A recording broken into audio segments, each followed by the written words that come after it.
Bien-aimés frères et sœurs, vous connaîtrez la vérité et la vérité vous affranchira. Ça, c'est pas moi qui le dis, c'est la Bible qui le dit. Mais moi, je vous dis mieux. Vous connaîtrez la vérité historique, notamment celle de vos ancêtres kémites, et vous aurez une vision globale de ce que c'est que la vraie souveraineté politique. J'ajoute, vous reviendrez à la spiritualité africaine ancestrale et vous comprendrez les enjeux de l'indépendance économique. Et pour terminer, vous accepterez votre identité culturelle kémite et vous obtiendrez deux choses. La première, c'est la paix. La seconde, c'est le développement, à une condition. L'unité de toute l'Afrique noire, l'unité de tous les Noirs du monde entier.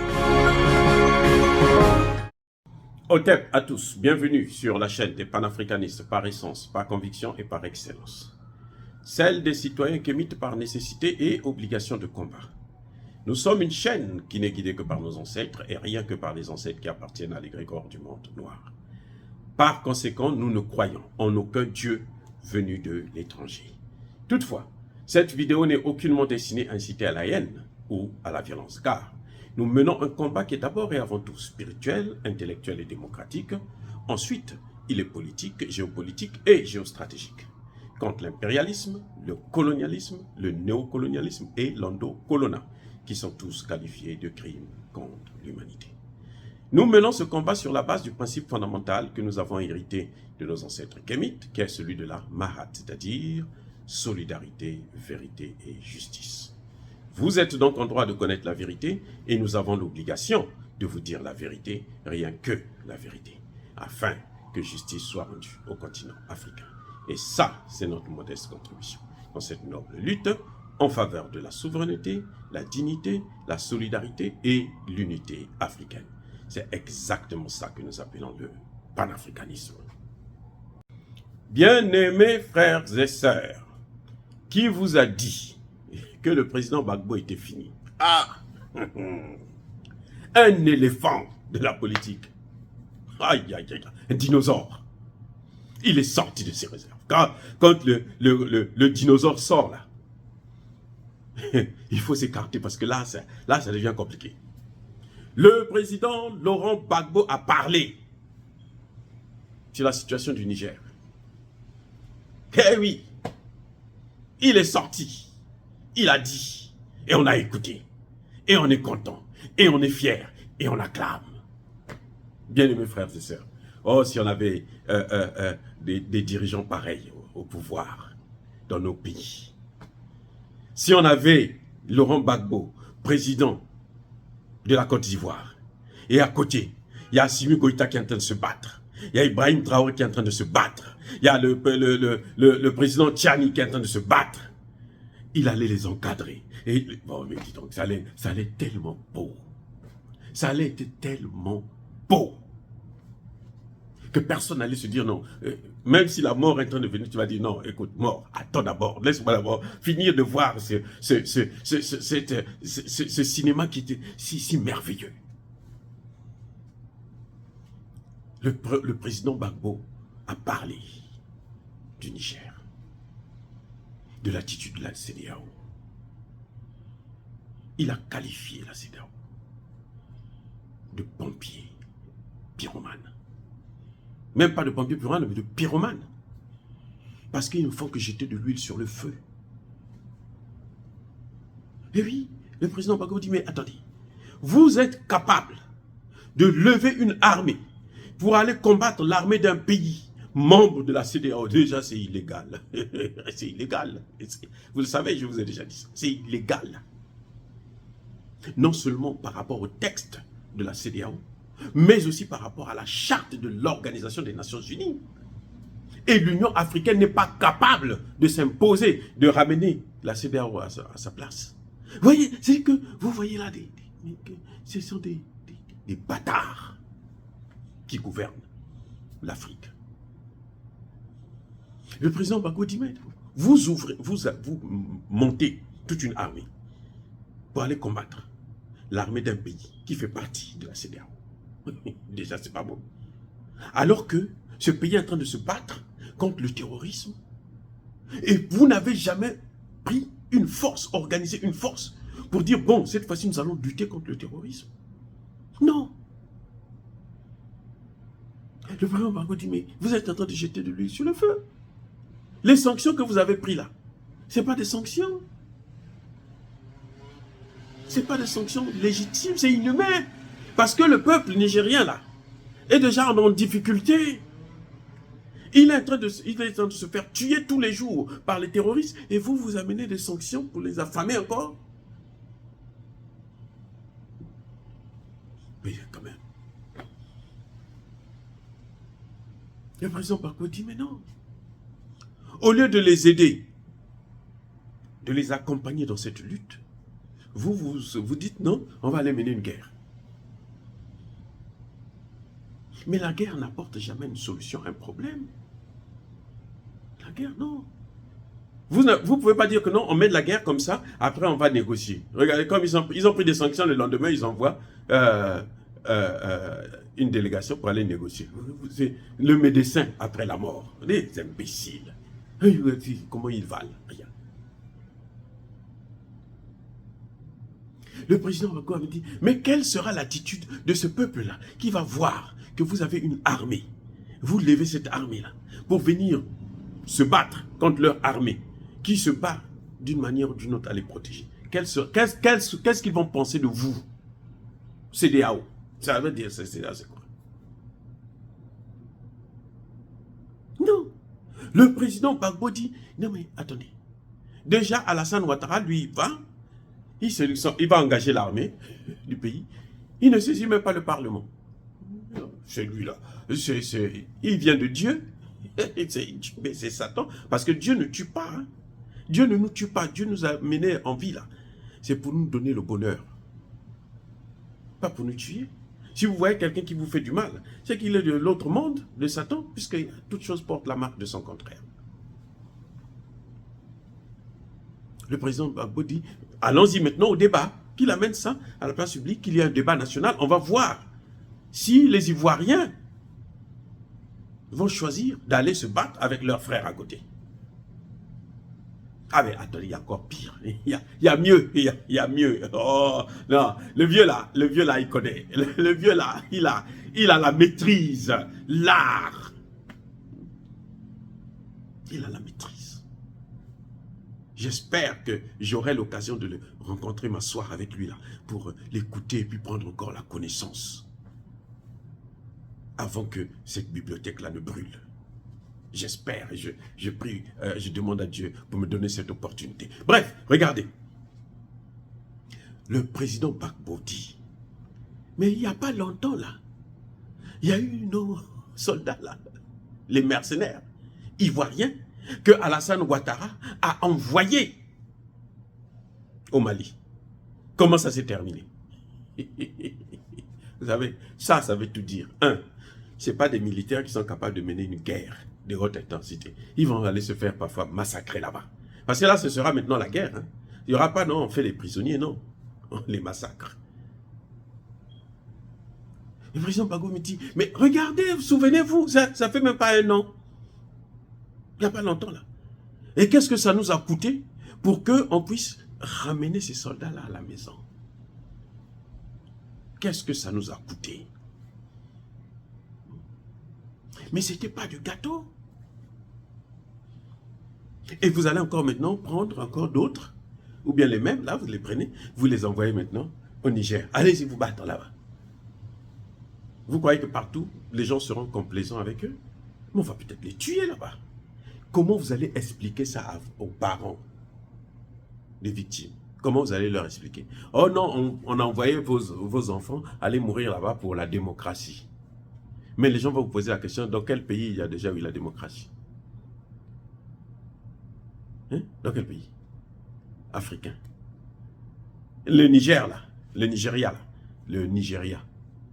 Tinubu là, il est encore sur le fil. Il est en train de pendre.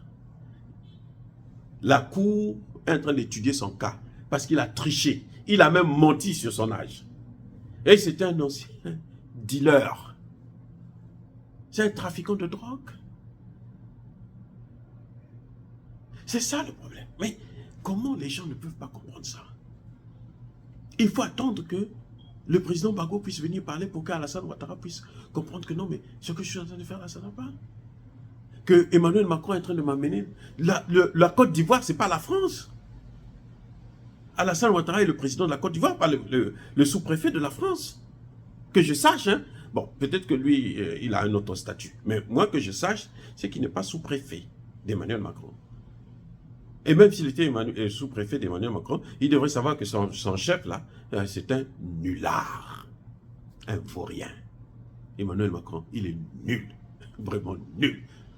Toutes les sanctions qu'il prend là, ça veut dire que mauvais. Il n'a jamais pris une décision bonne.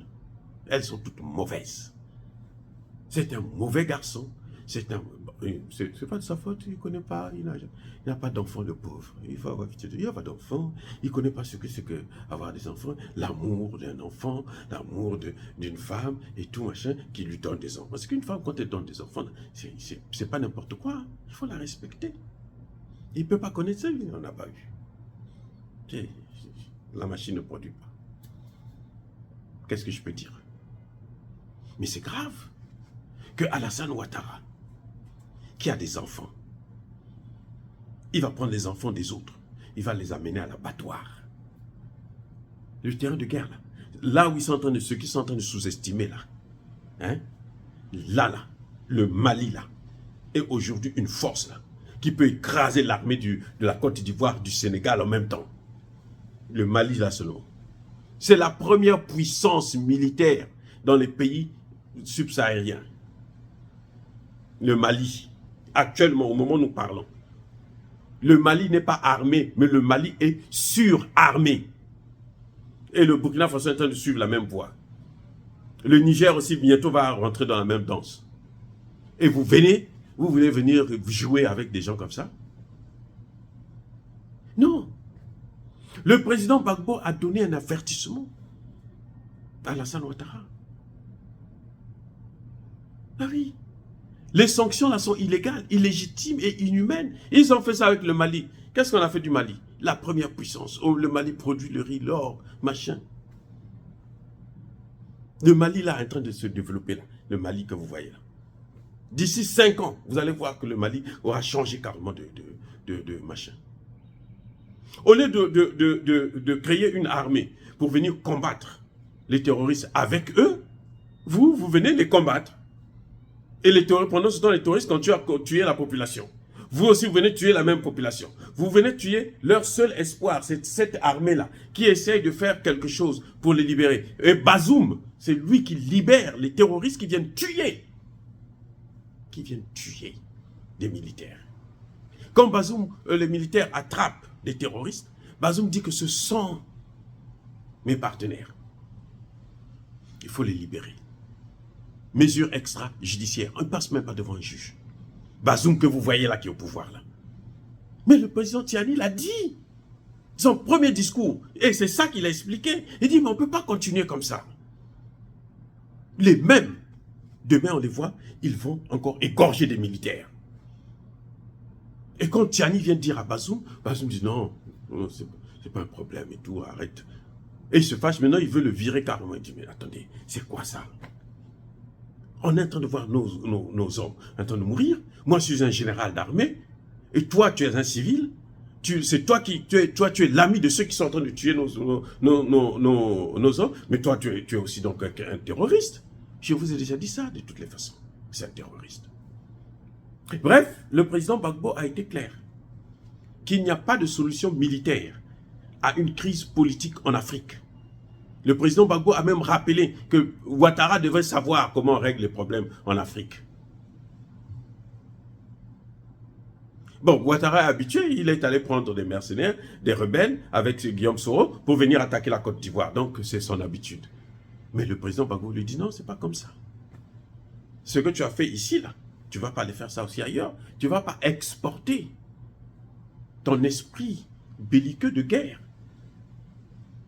et de fou, de voyou, comme ton maître Emmanuel Macron. Voilà, le président Gbagbo a été vraiment très sage. Très sage. Et moi, j'attendais personnellement qu'il intervienne, qu'il dise son mot. parce que ce sont des voix qui comptent pour montrer à cette jeunesse africaine-là. Nous comptons beaucoup sur lui, et donc, comme il a parlé, nous sommes contents, nous sommes très satisfaits et très heureux de sa prise de position, et surtout de soutenir. D'ailleurs, le président Gbagbo l'avait dit, c'est avec Gbagbo, vous savez, le mot coup d'état civil, c'est avec Gbagbo que j'ai appris ça. Je savais que je connaissais le coup d'état militaire, ou coup d'état tout court, mais coup d'état civil, c'est-à-dire que coup d'état constitutionnel. Tu patrouilles la constitution et tout machin pour te représenter, et puis tu veux. Ça, c'est un coup d'état civil. Et le coup d'état civil, vous savez, le coup d'état de Gbagbo, de Ouattara, quand Gbagbo était au pouvoir, a fait combien de morts? Mais on est en train d'attendre Ouattara à la haie, là. On attend seulement qu'il finisse son pouvoir. Dès qu'il finit son mandat, là, sa place, c'est à la haie. Puisque ils se sont battus avec Gbagbo, non? Gbagbo a été blanchi. Il est libéré, c'est pas lui. Donc c'est qui? C'est l'autre parti. Ça veut dire que Alassane Ouattara, sa place, c'est à la haie. C'est une évidence, c'est-à-dire que ça va de soi. On n'a même pas besoin de réfléchir là-dessus. Voilà. Donc, vraiment, bien-aimés frères et sœurs, je tenais quand même à vous faire part de cette sortie tonitruante et intelligible du président Laurent Gbagbo, parce que c'est très important pour nous de connaître, d'avoir l'avis d'un grand homme comme celui-là. Dire cela, c'est inciter à la haine ou à la violence. Mais non, non, Yaba Kolervé. Yaba Kolervé, encore une fois, bien-aimés frères et sœurs, je persiste et je signe. Soyez bénis, abondamment bénis par le Dieu de Kémit et par nos ancêtres angéliques. Mais que tous ceux qui persécutent le continent africain, tous ceux qui le pillent et le déstabilisent, qu'ils soient noirs, africains, chefs d'État ou quoi qu'ils soient blancs, chinois, arabes, indiens ou qui qu'ils soient punis, maudits, foudroyés, neutralisés, effacés, écrasés par ce Dieu de Kémit et par nos ancêtres angélisés. Vive l'Afrique éternelle. J'ai dit et j'assume.